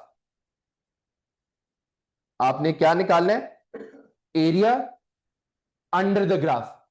तो अब अपने ग्राफ पे जाएं, 65 ऑनवर्ड्स अपने ग्राफ का एरिया जो है वो जरा देख लें। ये सारा स्क्वायर आपका बनता है, रेक्टेंगल आपका बनता है विच इज ग्रेटर देन 65। उसके बाद सेंटर से लाइन ड्रॉ करें सर वो 65 पे। ये वाली पूरी जो पट्टी है आपकी वो बनती है ग्रेटर देन 65। अब आप इस बॉक्सेस का एरिया कैलकुलेट कर लें और उनके एरिया को ऐड कर दें। तो आपकी बॉक्स का एरिया जो है वो सिंस रेक्टेंगल है, ये वाली वैल्यू 70 थी, इसकी विड्थ कितनी हुई? 5। इसकी हाइट कितनी हुई? हाइट हुई 7.6। नेक्स्ट बॉक्स में आपके पास विड्थ कितनी हुई? 70 to 100, 30 आपकी विड्थ है, और आपकी हाइट कितनी है? 1.4, ठीक है। लेकिन अभी पक्का तो नहीं है ना कि अब इसमें एक हिस्टोग्राम बनाते वक्त हमारी अजम्पशन जो होती है वो ये होती है कि आपका डेटा यूनिफॉर्मली डिस्ट्रीब्यूटेड है, विच मींस हर हाफ करेंगे तो बच्चे अलग अलग होते हैं, ठीक है, which is not true but assumption है हमारी, ठीक है। तो 5 multiply by 7.6 plus 30 multiply by 1.4, ये बनता है 42। पहले वाले से बनता है 38। 38 प्लस 42 80। तो आपके टोटल 80 बच्चे हैं जो 65 से ज्यादा मार्क्स स्कोर करते हैं। अगर वो कह देता कि आपके कितने बच्चे हैं जो 45 से ज्यादा स्कोर करते हैं तो आप सारे एरिया शेड करते जाते ऑल द वे टिल 45। तो जितनी भी डायग्राम्स बनती हैं उन सारों के एरिया निकाल के ऐड कर देते हैं। अभी 80 आया, अब जा सकते हैं। अच्छा, अगली शेप। टाइम क्या हुआ? 4 बज गए। अच्छा, 10 मिनट की ब्रेक ले लें। क्लास हमारी 5 बजे तक चलेगी। 10 मिनट की ब्रेक ले लें। यहाँ वाले बच्चे जो हैं वो थक गए हैं। जासिम, बासिम, राबिया, मीरत, इंशाल्लाह। तो 10 मिनट की ब्रेक ले लें। अच्छा, अब हमने अगला जो देखना है डेटा रिप्रेजेंटेशन, वो कम्युलेटिव फ्रीक्वेंसी की है। ठीक है। अब कम्युलेटिव फ्रीक्वेंसी के भी आपके पास पेपर में टोटल 3 तरह के क्वेश्चन है। ठीक है, अभी हम बिल्कुल ही नॉर्मल टाइप देख रहे हैं जो हमेशा ही आती है। अदरवाइज 3 टाइप्स है। टाइप नंबर 1 है जो अभी हम करने लगे। टाइप नंबर 2 वो है जिसके अंदर कम्युलेटिव फ्रीक्वेंसी वो दे देते हैं और आपसे कहते हैं कि आप फ्रीक्वेंसी फाइंड कर दें। और टाइप नंबर 3 के अंदर वो वर्ड प्रॉब्लम में एक्सप्लेन करते हैं और वहां से कहते हैं कि आपने कम्युलेटिव फ्रीक्वेंसी कर्व बनानी है। ठीक है, तो वो हम सारी चीजें बाद में प्रैक्टिस कर सकते हैं। पहले आप देख लें कि कम्युलेटिव फ्रीक्वेंसी फाइंड कैसे होती है। अब कम्युलेटिव फ्रीक्वेंसी फाइंड करने के लिए आप पिछले वाली जितनी भी फ्रीक्वेंसीज हैं उनको ऐड करते रहते हो टिल दैट पर्टिकुलर पॉइंट। तो 6 से पहले कोई नंबर नहीं है, ये 6 ही रहेगा। सेकंड, 16 और 6 दोनों ऐड हो जाएंगे, विच इज 22। इसके बाद 25 से लेकर पिछले वाले सारे नंबर ऐड हो जाएंगे। तो आप वो करना चाहें वो कर लें या फिर पिछले वाला नंबर ऐड कर लें, which will end up becoming 47। 47 plus 18 कितना हो जाएगा? 65। 65 plus 13 78। 78 plus 2 is equal to 80। ठीक है, प्यार है यार तुमसे। अच्छा, आपने कम्युलेटिव फ्रीक्वेंसी फाइंड कर ली। अब इसकी कर्व ड्रॉ करने के लिए आपको पहले कोऑर्डिनेट्स मेंशन करने हैं, उसके बाद आप अपनी कर्व ड्रॉ कर सकोगे। अब कम्युलेटिव फ्रीक्वेंसी के जो कोऑर्डिनेट्स होते हैं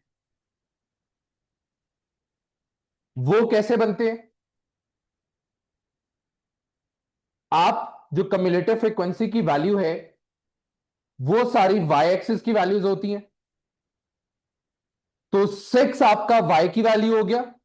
एक्स की वैल्यू के लिए आप अपनी गिवन क्लास का लास्ट नंबर यूज करते हैं। तो दैट वुड मीन कि पहला कोऑर्डिनेट 25,6 हुआ, अगला कोऑर्डिनेट 30,22 हुआ, देन 35,47, फिर इसके बाद 40,65, फिर 45,78 और फिर 50,80।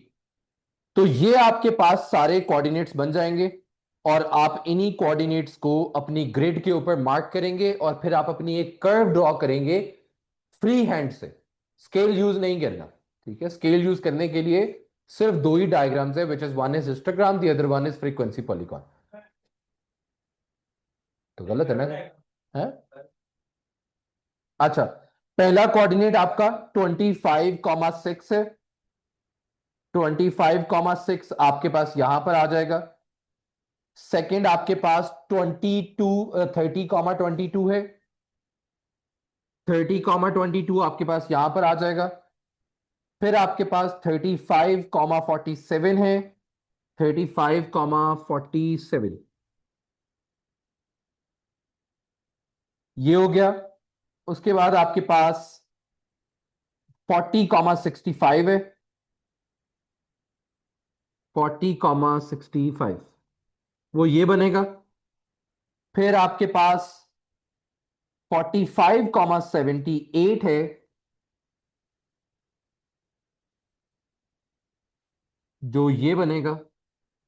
और लास्टली आपके पास 80 तक की वैल्यू है। अच्छा, एक ना पास पेपर का क्वेश्चन था, उसमें ना उन्होंने बच्चों को बड़ा बेवकूफ बनाया कि वाई एक्सिस की जो लेबलिंग है वो 100 तक की हुई थी और वैल्यू 80 तक लिखी हुई थी। तो जब बच्चों ने कैलकुलेशंस करनी थी फर्दर वाली, तो वो ये नोटिस करना भूल गए कि उनका ग्राफ तो 80 तक है, तो उन्होंने 80 की बजाय 100 वाली वैल्यूज यूज कर ली और क्वेश्चन गलत हो गया सारा। ठीक है, तो प्लीज अपनी ये देखिएगा कि उसने अगर कभी एक्स्ट्रा वैल्यूज लिखी हो तो प्लीज आप उनको इग्नोर कर दें, उसका कोई काम नहीं होता।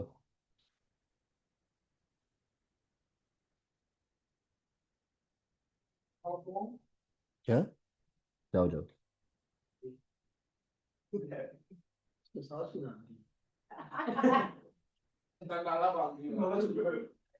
प्लास्टिक लूज करके है।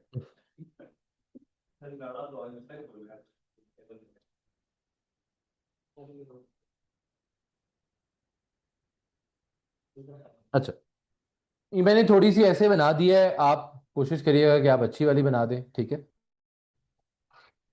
मेरी कर्व में ना 3 फ्लॉज हैं। ठीक है, पहला फ्लॉ, कर्व स्मूथ नहीं है, कर्व स्मूथ नहीं है। ठीक है, पहला तो ये फ्लॉ। दूसरा, जो मैंने मार्किंग्स की हुई थी वो बिल्कुल ही नजर नहीं आ रही, मेरे कोऑर्डिनेट्स ही नजर नहीं आ रहे, और मतलब वो एक्स प्रॉपर नजर नहीं आ रहा। मैंने बनाया एक्स है क्योंकि जूम करके बनाया था इसलिए नजर नहीं आ रहा, क्रॉस लगा के। अच्छा, उसके बाद जो कर्व है उसमें देखो काफी वेवीनेस भी है। वो भी गलत है। ठीक है, अपनी वेवीनेस को आपने इंप्रूव कैसे करना होता है कि आप ना अपने पहले कोऑर्डिनेट्स को देख लें कि वो किस तरह की वेव बना रहे हैं, तो उस तरह की वेव स्ट्रेट अवे ना बनाए, पहले वैसे ही अपना हाथ जो है ना सीधा करते रहे, ऐसे ऐसे करके, ताकि आपको आइडिया हो जाए कि आपके हाथ ने मूव कैसे करना है। उसके बाद फिर आप अपने कोऑर्डिनेट से बनाएं। इसका एक तरीका है, तीर जो होता है उसको रख के आप कर्व बना लें। सर वो कोऑर्डिनेट्स में से पास नहीं करेगी सर मेरी बात, ये जो ज्योमेट्री आप इंस्ट्रूमेंट्स के लिए रख सकते सारे। क्या सारों में क्या आता है? अच्छा, बात बताता हूं। उसके बाद आपने कर्व बना ली। ये भी काफी बच्चों का क्वेश्चन होता है कि सर कर्व जो है वो हमने कहां से स्टार्ट करनी है। जो आपका फर्स्ट पॉइंट है आप वहां तक अपनी कर्व को ड्रॉप डाउन कर सकते हो, नहीं करना तो मसला कोई नहीं है, बट कर दो तो ज्यादा बेहतर है। तो इस केस में आपका स्टार्टिंग पॉइंट 20 था तो मैंने 20 तक ड्रैग कर दिया। अगर किसी और केस में कोई और होता, लेट्स से 20 होता और यहां पर मेरी वैल्यू 0 से स्टार्ट हो रही होती, तो मैं कर्व को नीचे 20 तक लेके जाता, 0 तक ना लेके जाता। ठीक है, ड्रॉ करने के बाद आपको मीडियन निकालने का कहते हैं, इंटरकोटाइल रेंज निकालने का कहते हैं, और भी एक्स्ट्रा चीजें निकालने का कहते हैं। तो आप देख लेंगे निकालनी कैसे है।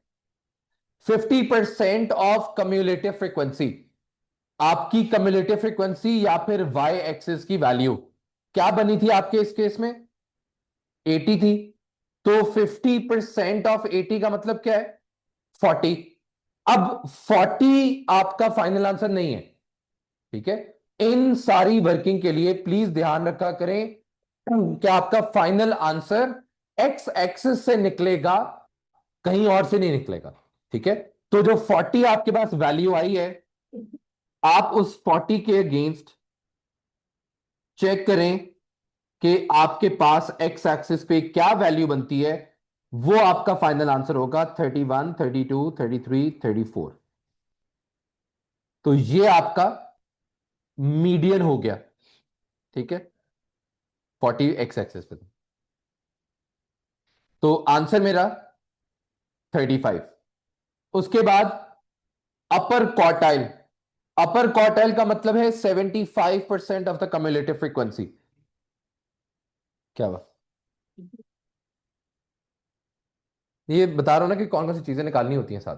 मीडियन निकालना होता है, अपर क्वार्टाइल निकालना होता है, लोअर क्वार्टाइल निकालना होता है, इंटर क्वार्टाइल निकालना होता है। क्वार्टाइल का मतलब होता है अपर मीडियन। तो अपर क्वार्टाइल का मतलब है 75%। 75% किसका?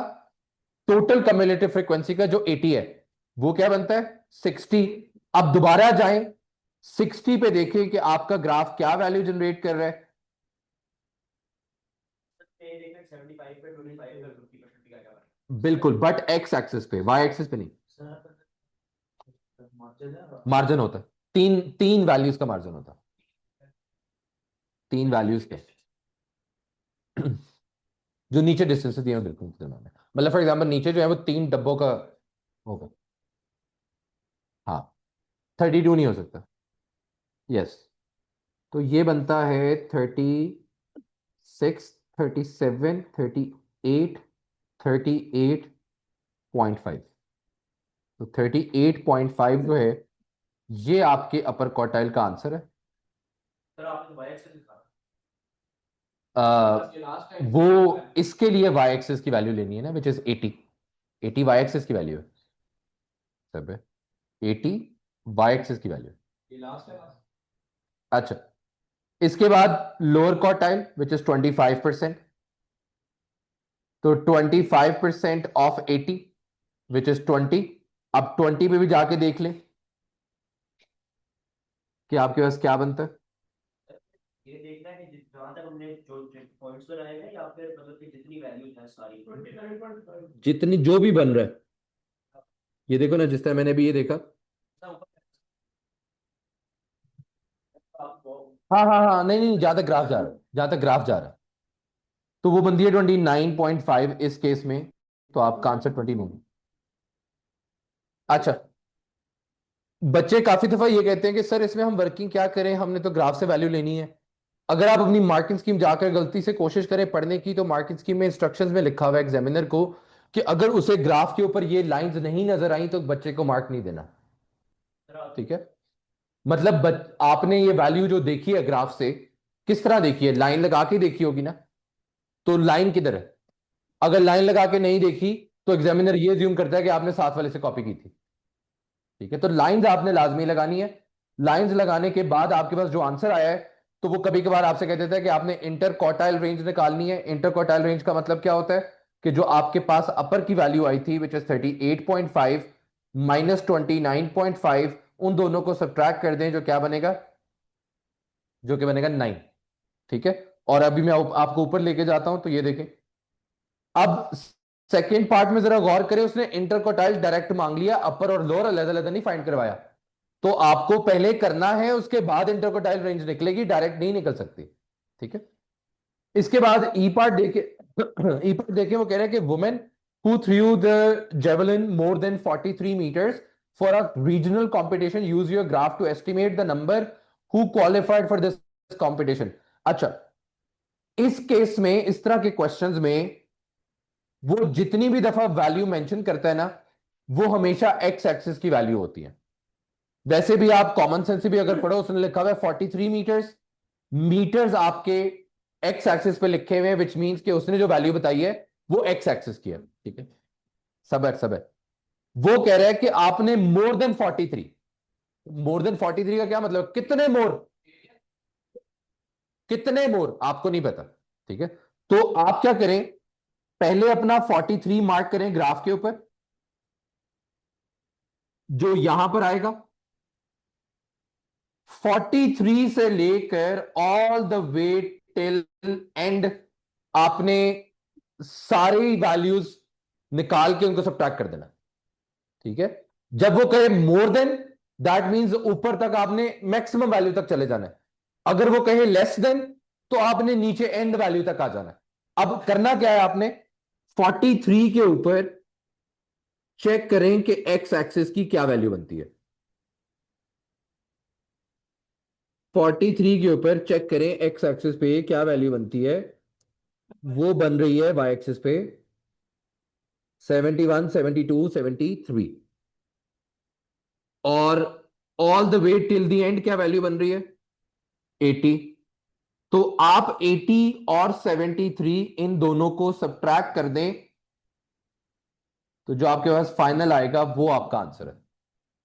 बस, अगर वो कहता है लेस देन, लेट्स से उसने कहा है कि लेस देन 30 होने चाहिए, तो लेस देन 30 का मतलब यह है कि 30 वाली वैल्यू और 00 वाली वैल्यू, इन दोनों वैल्यूज को सब्ट्रैक्ट कर दें। अगर वो कहेगा बिटवीन 20 एंड 30, तो उसका मतलब क्या है कि 30 वाली वैल्यू लें, 20 वाली वैल्यू लें, और इन दोनों को क्या कर दें, सब्ट्रैक्ट कर दें। ठीक है, क्या जी, कम्युलेटिव फ्रीक्वेंसी किस चीज को रिप्रेजेंट करती है, लोगों को, लोगों को रिप्रेजेंट करती है ना, फ्रीक्वेंसी लोग होते हैं। और उसने, हमने जो वैल्यू निकाली वो कम्युलेटिव फ्रीक्वेंसी की है, जो कि लोग हैं। और उसने क्वेश्चन में क्या मांगा हुआ था, आपने नंबर ऑफ वुमेन, आपने जो आंसर निकाला वो लोग ही हैं। ठीक है, अच्छा, ये एक और एक्सट्रीमली इंपॉर्टेंट क्वेश्चन, आपसे काफी दफा वो दो कर्व्स बनवाता है, या एक बना देता है दूसरी बनवाता है, और उसके बनाने के बाद वो आपसे कहते हैं कि इन दोनों कर्व्स के ऊपर कमेंट करो। ठीक है, तो आपने दोनों कर्व्स के ऊपर और कमेंट करने का मैक्सिमम क्वेश्चन 2 नंबर का है। अगर एक कमेंट रिक्वायर्ड होगा तो 1 नंबर, अगर 2 कमेंट्स रिक्वायर्ड होंगे तो 2 नंबर। ठीक है, दोनों डेटा सेट्स के दरमियान में जिनकी आपने कम्युलेटिव फ्रीक्वेंसीज बनाई हैं। सबसे पहला point of comparison, greater median, greater median is better.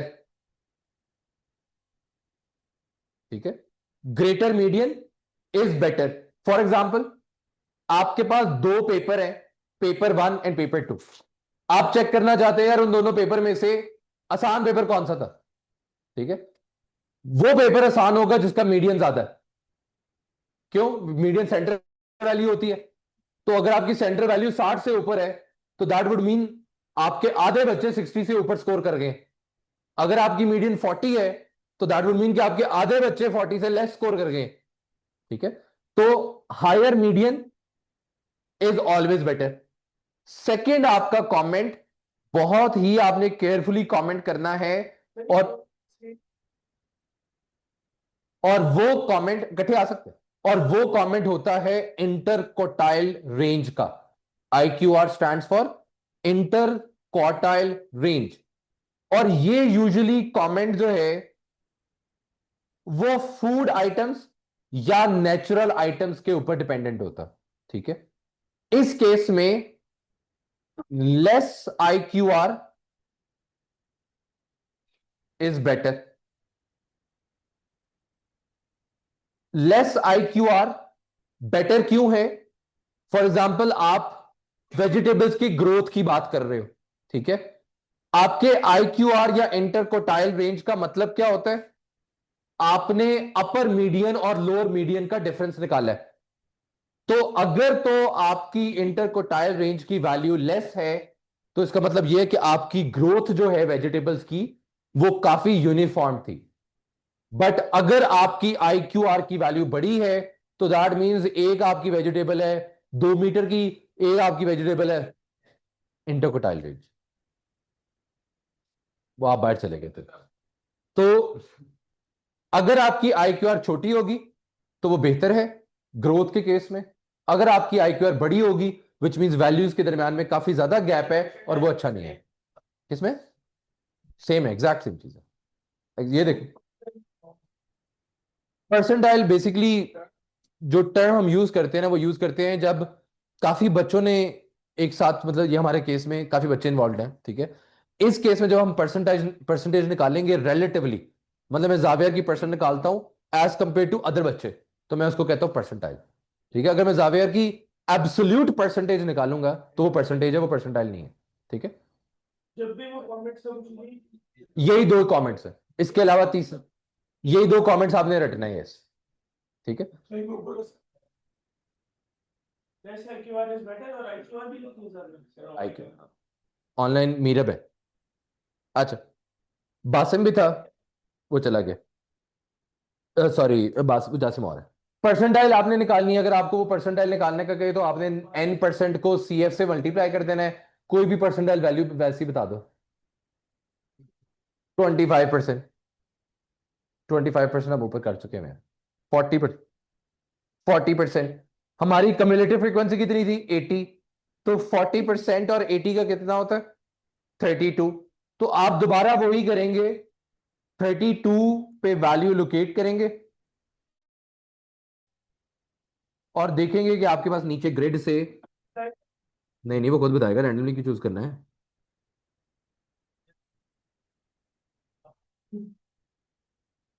अब ठीक है, 31, 32, 32.5। तो आपकी इस परसेंटाइल पे जो वैल्यू है,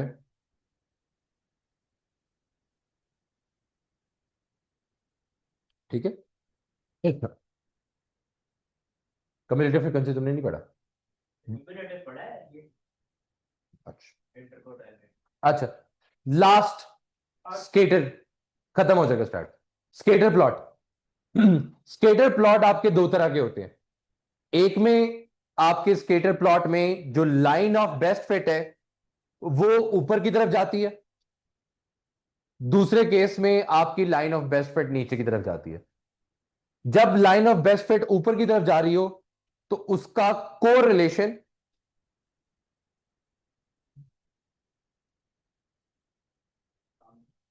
पॉजिटिव कंसिडर किया जाता है। 3 बजे क्लास थी। अच्छा, अभी क्लास खत्म हो गई। हो गई हाँ, और आपका दूसरे में कोरिलेशन आपका नेगेटिव है। ठीक है, जब लाइन नीचे जा रही होगी नेगेटिव कोरिलेशन, लाइन ऊपर जा रही होगी पॉजिटिव कोरिलेशन। ठीक है। अच्छा, कुछ बच्चों की मिसकंसेप्शंस हैं लाइन ऑफ बेस्ट फिट को लेके कि आपकी line of best fit origin से पास करनी चाहिए। ऐसा कुछ भी नहीं है। कर रही है ठीक है, नहीं कर रही नहीं से। तो जबरदस्ती कोई लाइन ऐसी ड्रॉ नहीं कर देनी कि वो लाजमी ओरिजिन से पास करे। सेकंड, आपकी लाइन ऑफ बेस्ट फिट किसी पॉइंट से पास कर रही है नहीं कर रही कोई मसला नहीं है। ठीक है, आपकी लाइन जैसे बनती है आप वैसे बनाएं, नो इश्यू। थर्ड, काफी बच्चों का यह है कि सर स्टार्टिंग और एंडिंग पॉइंट दोनों में से पास करनी चाहिए। ऐसा भी कुछ नहीं है। ठीक है, आपको सिर्फ लाइन ऑफ बेस्ट फिट के लिए एक चीज देखनी है कि जब आप लाइन ड्रॉ करें उस लाइन के ऊपर और उस लाइन के नीचे राउंड अबाउट जो पॉइंट्स हैं वो एग्जैक्टली सेम बन रहे हैं। ऊपर 5 है नीचे 6 हो, ऊपर 6 है नीचे 10 ना होने चाहिए, यह गलत हो जाए। ऊपर 6 है नीचे 5 है 7 है, एक्सेप्टेबल। ठीक है। और ये पार्ट हमेशा मैं खुद भी जब पेपर करता हूं कभी कभार तो ये वाला पार्ट मुझसे हमेशा मिस हो जाता। वो बिल्कुल ना टेबल के नीचे लिख देते और बच्चे कभी भी पढ़ते ही नहीं है जल्दी जल्दी में। तो या तो आप पार्ट पढ़ना सीख लें, अगर आप नहीं पढ़ सकते तो एक स्टैंडर्ड प्रोसीजर बना लें कि आपने स्केटर प्लॉट के क्वेश्चंस में ये सारी चीजें आपने करनी करनी है। ठीक है, वो क्या क्या चीजें हैं? जो रिमेनिंग पॉइंट्स उसने शेड नहीं किए हुए वो आपने ड्रॉ करने ही करने हैं। ठीक है, आप 35 सॉरी 26 एंड 35, 26 एंड 35 अगर आपकी वो मीट हो जाए बता तो सब्र करोगे, सब कुछ अभी बता दो। 36 और 34,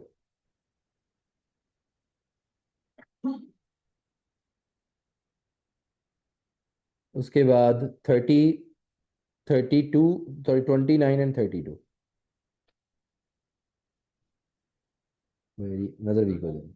15 एंड 18।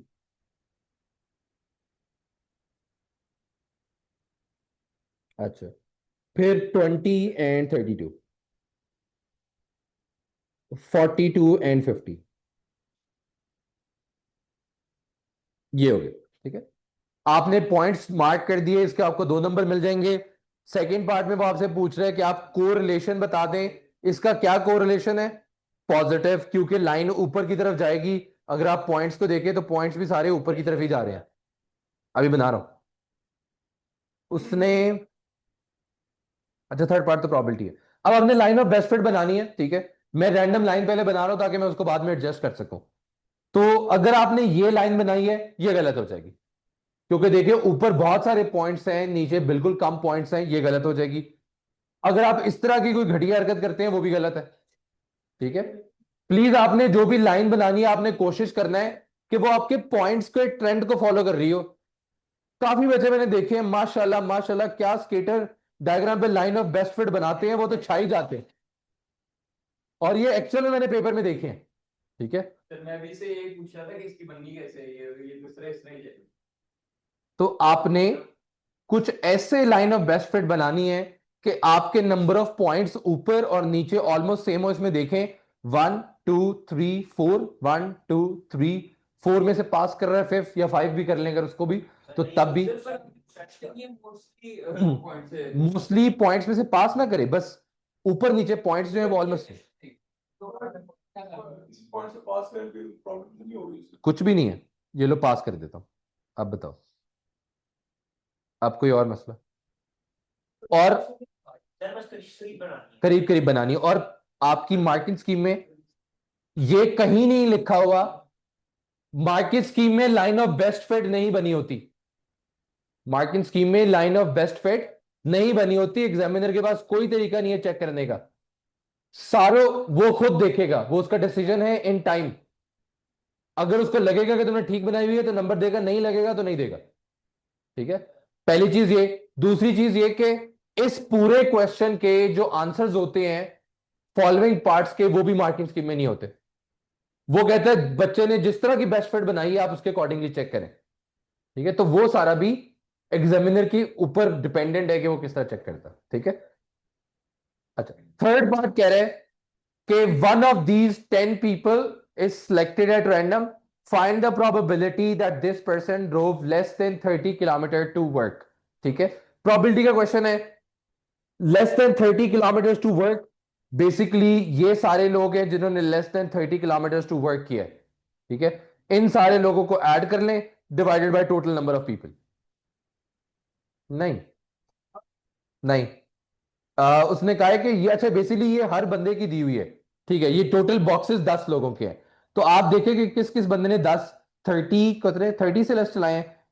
एक, दो और तीन, चार, पांच, छह बंदे हैं जिन्होंने लेस देन 30 चलाया आउट ऑफ 10, विच इज 3/5।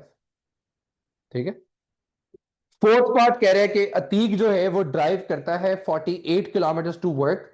आपने लाइन ऑफ बेस्ट पे ड्रॉ करने के बाद प्रिडिक्ट करनी है कि उसको कितना टाइम लगेगा घर पहुंचने में।